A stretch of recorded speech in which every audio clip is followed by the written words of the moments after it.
Hey Nationers, welcome back to the second channel. I want to talk about something that happened a few days ago. As you may have heard, the Hawk Tool girl launched a meme coin and the people working for her made millions of dollars. And you may be, wow, that's great. But the coin was a scam, basically meaning that they committed a rug pull or even a pump and dump. Now for myself, I became a crypto scammer by accident. So today I want to talk about how this came to be, what you can do to make sure that this never happens to you, and what happened to the multiple accounts of mine that got hacked. So let me start with what I was doing because I want to put this thing into context. For myself, I'm working on a video right now that's kind of related to Christmas, and one of the things that I need for this video is a DAW. If you don't know what a DAW is, it's a digital audio workspace. Think about like an artist making music. They're not making music in like iMovie. They're making music in a DAW. For me, I use Ableton. If you've been a fan of the channel for some time, you would know that I make music. I've released an EP called Fact or Fiction. I've released 4 singles, all using Ableton. And now I want to preface, I have never bought Ableton. I've always used a 90-day free trial that I would use and hopefully try and finish all the music that I have to complete within that allotted time. Now recently, that 90 days has been shortened to 30 days. And those 30 days, once they're up, are up. Ableton basically says, hey, you've actually tried doing this on this computer before. Feel free to go buy Ableton and give us money. I could still access it. The only thing that I can't do is I can't save and I can't export. And as they say, desperate times call for desperate measures. I need Ableton to work. I have all of my things on there. I would like to actually record what I'm doing. All that to say, the screenshot that you see on your screen is a cracked version of Ableton. And to do that, you would click on the video, of course, watch the video, and they guide you through a few steps. The steps that they have are, hey, download this file, export it, and extract it. Click on this one thing. Click on the setup application. And when I did that, things kind of went a little haywire. And this is completely my fault. I should have known because Windows is like, hey, you probably shouldn't do that. It like popped up being like, hey, this might be a risk. Would you like to run it? Can you guess what I did? I ran it. There was a whole bunch of things that ended up popping up. Nothing really showed up like it would in the tutorials, so I just kind of said, hey, it's not gonna work. I gotta take the L on this. The other thing that happened is that my Google Chromes shut down. I don't exactly know why they shut down, but when I was doing things and having Google Chrome up and I clicked the setup application, a few seconds later, they'd be gone. I don't know if that's exactly tied to what's happening, but it happened. I'm going to restart my computer and hope that everything is okay. That was kind of basically all that I could do at that point.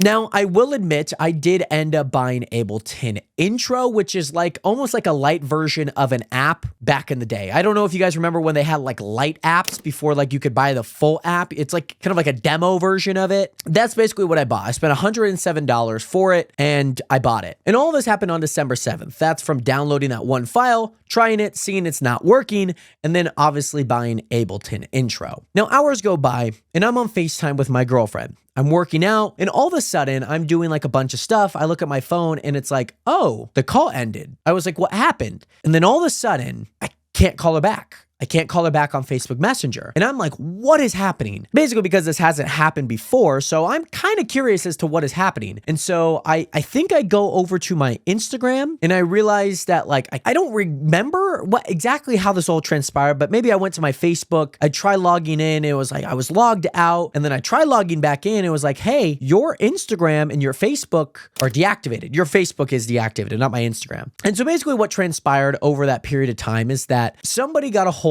of my Facebook. They changed the linked account, basically like Meta. You guys know Meta. You can add a Facebook and an Instagram. And basically they changed what my Facebook was linked to a random account, which basically got my Facebook suspended for 180 days. And if I don't get it back, it is temporary, not even permanently banned from Facebook and everything will be deleted. So as of right now, I'm trying to actively get my Facebook back. As this all transpires, I'm like, oh, things are not going well right now. Not only were they trying to successfully got into my Facebook, they got into my Instagram, they also tried changing the emails to my Riot Games account from like years ago. If you guys know like my old names like The Real Joru or Joru Gaming, I had like 2 separate Riot Games accounts and they both changed the emails from the email that I had to something else. So I've lost those accounts. Not a big deal. I don't use them anyways. And I started to suspect at this current moment that things were not normal. Things were going bad. So I kind of had to go into this like overdrive mode of just like, hey, what the frick is happening? Lock down like everything. It was almost like the purge of like all of my accounts. Like that's what it felt like. It felt like I needed to go in like full-blown lockdown and like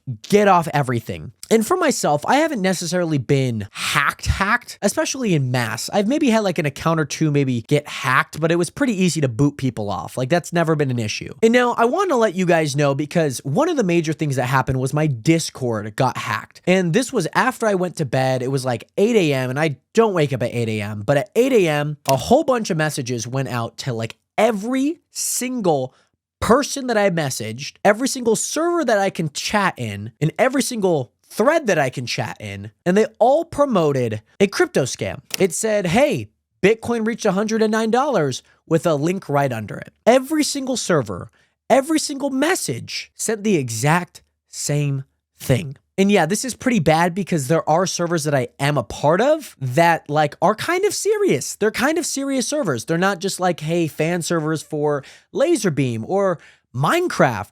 They're like servers that I actively work with other people. And obviously in turn, that kind of falls back on me. So I wake up and immediately I'm like flooded. I'm like, oh no, this is bad. And so I tried transferring ownership to like one of my viewers just to be like, hey, if anything happens, like you're the owner, you have like the ultimatum of everything. The worst part about this is not only having to go through a bunch of messages and a bunch of servers and deleting hundreds of messages out of them, but I also got banned from several servers. The list goes as followed. I was banned from my friend Tyler Blanchard's Discord. I was banned from the official Minecraft server. I got banned from not one, but two, both of my TikTok ad Discords, which are like for my work. I also got banned from Laserbeam's Discord. I got banned from Lemon Cloud, which is a Minecraft Discord. And then I also got banned from MC Championships, which if you guys watch Minecraft, it's like one of the big events that they have every so often. So as of right now, that's what I've gotten banned from. I've gotten added back to one of my TikTok ad Discords, which great, super happy about that. The other ones I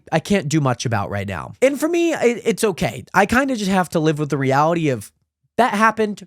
Maybe there's something I could do about it. It's not the biggest deal if I obviously am not in those Discords. But another thing that got hacked was my Steam. My Steam ended up getting somebody in it. I don't know exactly how, because Steam, I have Steam Guard, I have 2FA, and every single time that I've gotten hacked, especially in this instance, and of course, maybe the one or two instances before, I've never received a notification for a 2FA. I've never received an email. I've never received like, hey, so here's the code for your 2FA or trying to log into blank. I've never received any of those. Whenever I try and log into them, they always send me an email, and I don't know why when it comes to these hackers that never happens. And maybe a part of it is because they go into my email and they're like, hey, that's no longer there. I don't exactly know. They got into my Steam, and I think from the transactions that I've seen, I think they tried selling every single thing that I had in my inventory, which kudos out to them, trying to get a little bit of money. I understand they're trying to see if maybe I have like some valuable things that I could sell in the marketplace. All that to say, they earned me 86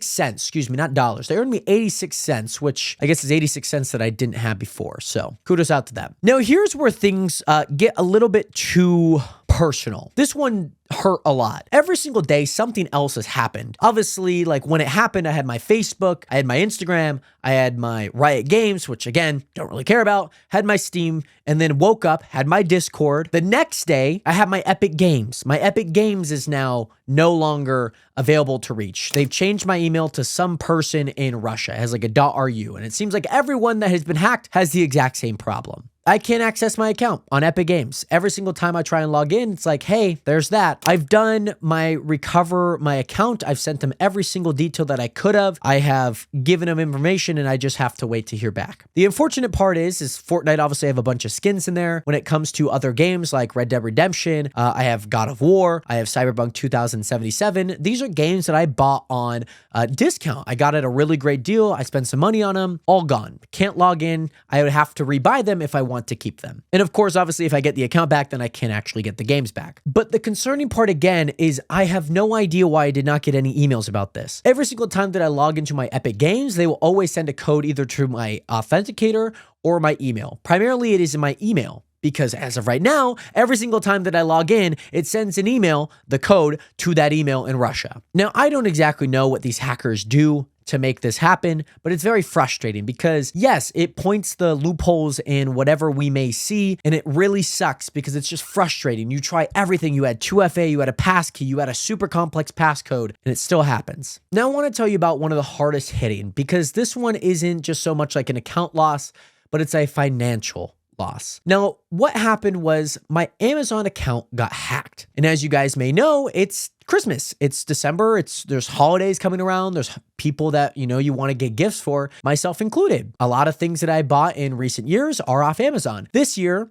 I luckily bought a bunch of things in late November. So they've already arrived and I already have them in my possession. The sucky thing about that is that on my Amazon, there's a bunch of cards on there that obviously have payment on there. And what these hackers decided to do was they set up a system is if my gift card allowance gets below a certain amount, reload it with like $100, reload it with $130. And all of these are gift cards. Gift cards are untraceable. That's the hard part. If somebody hacks your payment, the best thing that they could do is buy a Visa gift card, an Amazon gift card, something that they can tangibly use that is offshore from your bank account. And that's exactly what they did with my Amazon. They bought $130 worth of Amazon gift cards, and then after that bought another $100 worth of Amazon gift cards. So $230 in total were spent on Amazon gift cards. And the games that they bought were Tekken 8, Mortal Kombat 1, I think twice. And the hard part is obviously since they bought the digital thing,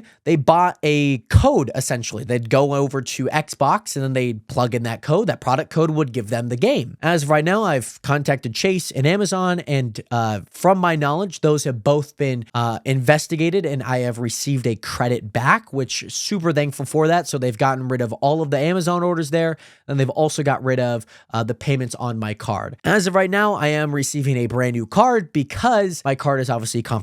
That card information could be circulating out wherever. Now, I take 100% responsibility for my actions. Actions do have consequences, and just like this, I decided to go through with downloading a cracked version of Ableton, and now all my information is circulating now in a web of things. Again, different places in Russia, Spain, Taiwan. It's not just like a centralized location. People in Colombia, Scotland. And it's tough because, yeah, passwords are super hard. If you have 80 different accounts, what are you going to have? 80 different passwords? It's just not feasible. Most people, and I'm sure yourself included, we have a lot of the same passwords for a lot of different things. It's just easy that way. And I know every single time we create an account, Google's like, hey, here's like a bunch of different things that you can plug in. It's like, I'm never going to remember that. And the only way that I'm going to know that is if I actively save it. And just like anything, it's convenient to save your credit card or your debit card information. It's easy to save your password, but it's really bad when somebody gets their hands on it. Again, I've down $230 on Amazon. I've now had to contact the bank this time of year. I obviously don't have a card to spend anything on. So that kind of sucks. On top of that, they've also got my Epic Games, which I also have a bunch of games on, which I have bought before. So like you're already down even more. My Steam luckily didn't get hacked. I'm 86 cents up. So we're making it back, baby. Come on. On top of that, your Discord. That's, I guess, a mirror image of just who I am as a person, and having to go through and spend time to delete every single message. So then maybe if somebody stumbles upon it in 3 months, they're not like, yo, who's this guy trying to send me a crypto scam? On top of that, my Facebook. That's personal. That doesn't mean that it's less or more valuable than just money, but it is extremely valuable. That's my Facebook. It has memories that I have. And it just sucks because that's the reality that I'm living in right now. So I have contacted Facebook, I've contacted Epic Games, and of course my Amazon and Chase. And as of right now, that's everything that has gotten hacked. I have tried my best to get everything that is like somewhat meaningful change. Like it doesn't matter if it's like my PNG tree account, like it's not the biggest of deals. I just want you guys to be wary about things. Obviously don't click links in Discords that you don't know the person, or if you feel like it seems fishy. And I'm living in this reality where I have to kind of resolve a lot of things, and it couldn't have happened at a worse time in my life. There's a lot of things going on. Don't download a cracked Ableton 12. It's not worth it.